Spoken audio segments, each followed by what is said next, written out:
এবার আমরা নিচে নামলাম একটু। হ্যাঁ, গেটটা খোলা থাক, আমরা একটু নিচে যাই, দেখি। চলো, আমাদের এখন কাজ শেষ নেই। গেটটা খোলা থাকবে, গেটটা খোলা থাকলো। ও, জলের বোতলটা নেওয়া হয়নি। হ্যাঁ, আবার তো আসতে হবে, তাই তো? বৃষ্টি হোক যাই হোক তাড়াতাড়ি করে আবার আসবে, উঠতে হবে। এসে নিয়ে খালি গমটা তুলে দিতে হবে। হ্যাঁ, নিচে নেবে, গমটা নিয়ে চলে যাবে, অসুবিধা নেই। আমরা এখন যাচ্ছি নিচেতে। হ্যাঁ, পোকা তেমন নেই তো, নেই। একটা একটা মনে হয় সবে ধরছিল। আর যা ধোয়া হয়েছে পরিষ্কার হয়ে গেছে, গেটটা খুলে রেখেছে এই জন্য। হাই বন্ধুরা, আমি ঠিক হ্যাঁ, গেটটা খোলা থাক, গামলি থাক, দেখা যদি বৃষ্টি আসে একবার তাড়াতাড়ি করে যাবে, দেবে ব্যাস করে আসবে। দেখুন আমরা এবার নিচে নামবো।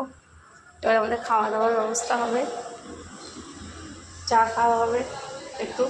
চা আমি খাই বেশিরভাগ, এরা একবার করেই খায়, আমি একটু বেশি খাই। ঠিক আছে, পরে আবার শেয়ার করবো আপনাদের সাথে। এখন প্রচুর